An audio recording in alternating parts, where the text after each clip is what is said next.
What's up, my YouTube peoples? Happy Super Bowl. We're here in the House of Cain, or House of Pain. All right, here we got some chip dip that'll put some hair on your butt, and there's some good hearty products right here. We got some Fritos cheese, jalapeno cheddar. Yeah. And we got some habanero Tabasco. This is some good stuff right here. Empty. Well, yeah. Okay, we'll go with that. Because we used it all. Well, there's actually maybe a few of these in there.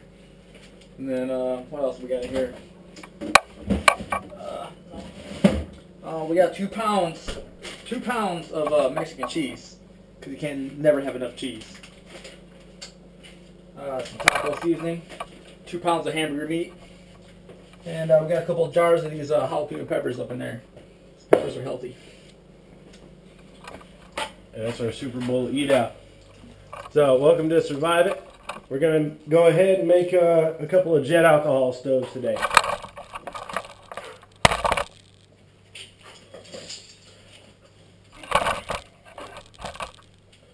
Alright, so jet alcohol stove. We're making them some alcoholic beverages.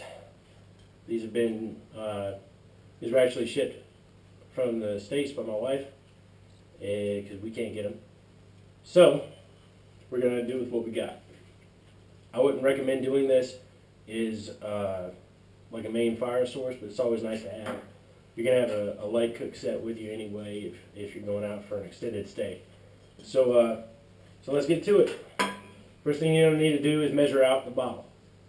And what I've done is I have a measuring tape. I've got kind of not very good conditions to accurately make the stuff up. But what I did was pulled out my duct tape.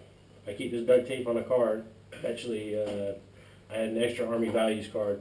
And you just wrap the duct tape around it, put it in your wallet, you've always got it. But I took some duct tape, folded it over a couple times, wrapped it around the bottle, and traced my lines. So you're going to cut the bottle in 2 places, one towards the top, one towards the bottom. And those are going to be your ends. Alright, so once we've done that, we're going to go ahead and cut our pieces. This would be a lot faster if I had a handsaw, an electric handsaw, or a bench saw or something like that. We don't have that.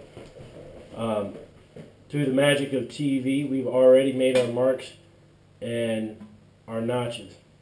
Now these notches are important at the top. You're going to make 4 cross notches. Yeah.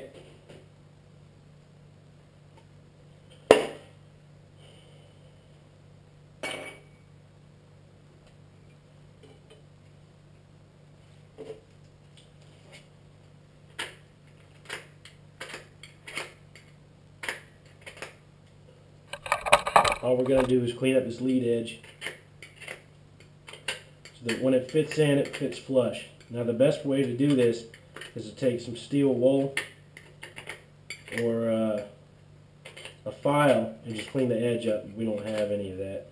Actually, I might have a file. Yes, I do. Sweet, we got a file.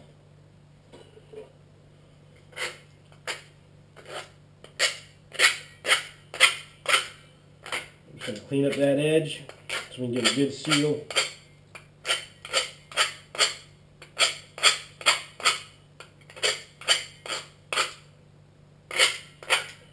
Assuring my gracious host that I will sweep up after. Thank you. You're welcome.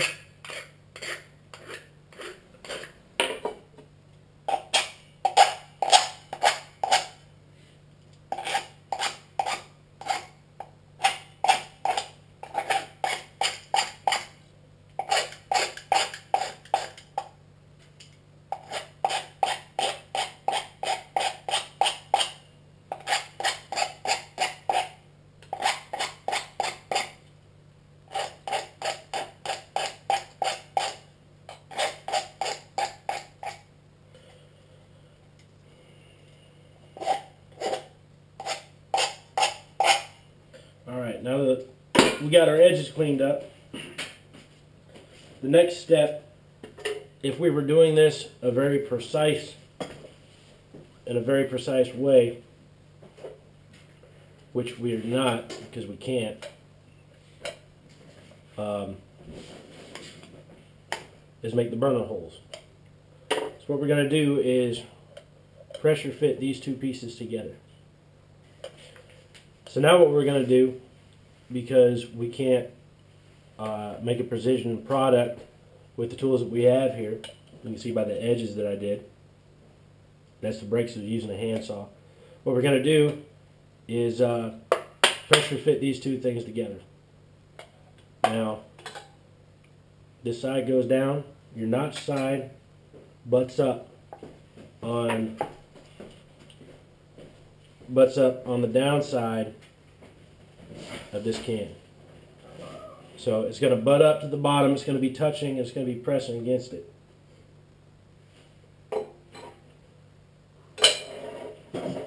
What you're going to do is lay that piece of whatever you're using. I'm using an old shelf, I think. You're going to press it down, and you're going to be even with the pressure that you're applying.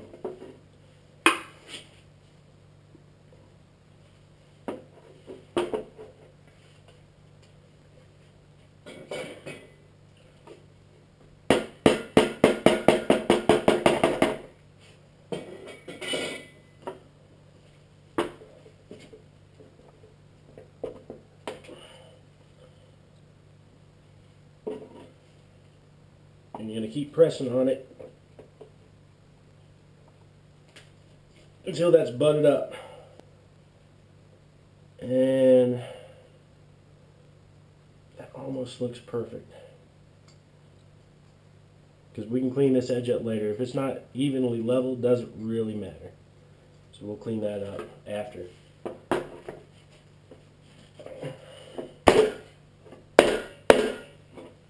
And I think that's about as tight as it's going to get.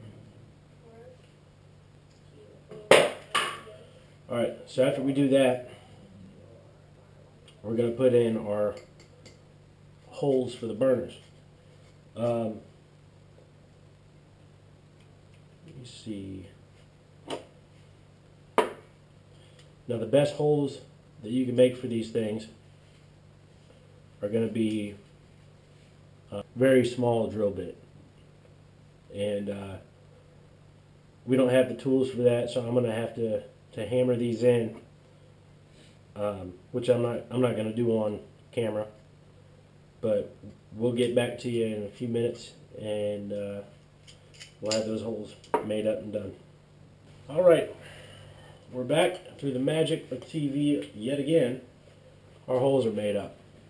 As you can see, they're very small, evenly spaced, and you should be able to look and see holes on the outside and nothing on the inside. Holes on the outside, nothing on the inside. That means that you're in the fuel chamber, but you haven't busted through the fuel chamber, which is what you want. And now this thing is ready to be lit. Alright, so before we go out and light this, let's talk about fuel for a minute. There's a couple different types of fuel that you can use for this. Number one being denatured alcohol. Denatured alcohol is really cheap. It's, the last time I checked, it was about $10 for a half gallon. They come in steel things like turpentine comes in. You can buy them. You can buy a liter or so at any Home Depot or Best Lowe's or any hardware department should have it. The next thing is, which what we're using, is some gas treatments. Now you have to be very careful about using gas treatments. The first time I made an alcohol stove, I thought I had grabbed some of this gas treatment stuff, which is alcohol based, and actually accidentally grabbed octane booster and wound up blowing my stove about 30 feet in the air, and a bunch of sparks and flames. And of course I was practicing fire safety. I was in a place that had nothing combustible and had a fire extinguisher there with me. Yeah, be careful about the fuel that you pick up. Also, ethanol-based rubbing alcohol. You can use that too. It just doesn't burn as hot, and it doesn't give you as good a burn time. All right, so let's go light this up. See, we can boil some water. Come hang out with us, YouTube. That's what we eat. It's the colon cleanser. I love you. I want you to come to Europe. Even though I'm not going to be here until November, but you definitely need a Buffalo Wild Wings in Europe. So I gotta pay these ridiculous prices to get this sent over here. Don't thank me. Thank you, recruiter. Yeah, that brings it up to standard. Tenfold. So America knows how to do fat food. That's where it's at. I can't put that on YouTube on so many levels. But thanks for trying. Appreciate that. Let's go survive some stuff. Let's go surviving stuff. Alright guys, honestly, I'm really nervous about using this fuel here. I've never used it before. I know it will work. I know it can work, but I don't know if it's safe to use. Right now outside, it's probably 20 plus mile an hour winds and snow. And I really want to show this inside, but I don't think this is safe to use inside. I'm not going to roll the dice. We have, fire extinguisher, baking soda, water all over the house, but I'm still not going to take the chance with this until I can test it outside and see just exactly how it does burn. But it is a perfectly good fuel. It burns great. It's some cheap Everclear. We have 95% distilled grain liquor, and this stuff will burn as good as any fuel that you can buy out there. It burns just as good as denatured alcohol. So, and it's very cheap. I think it's $13 for a bottle. Cheap. So we're gonna pour about 2 ounces of this stuff in our stove.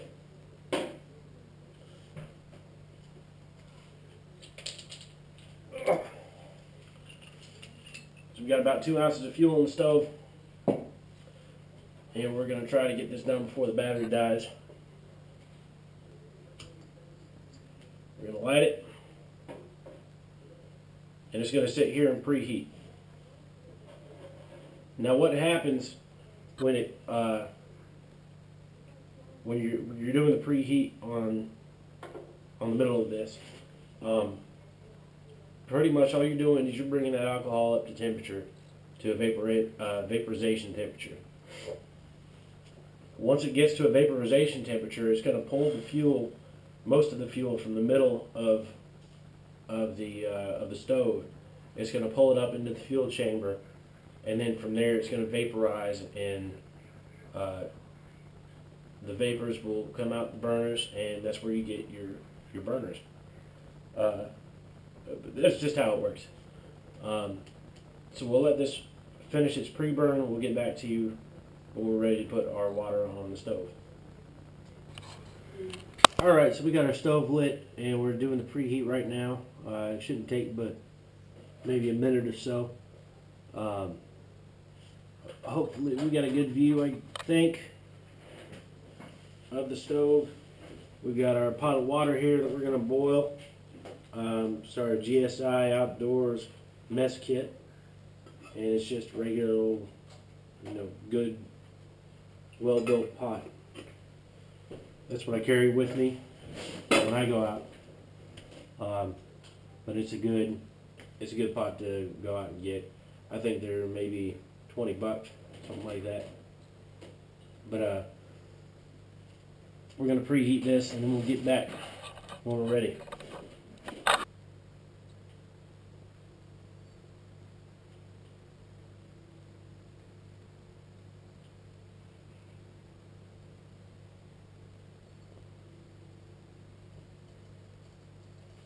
Alright, well that didn't take long at all.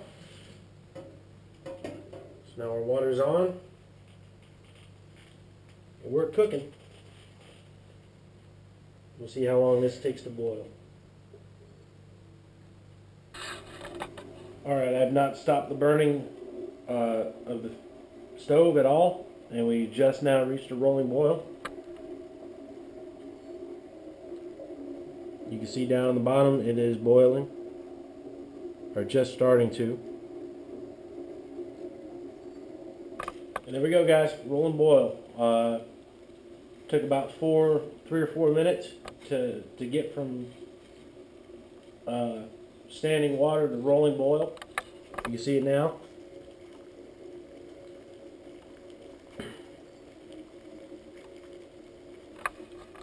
There you have it. And that's jet alcohol stove. Give me 2 minutes.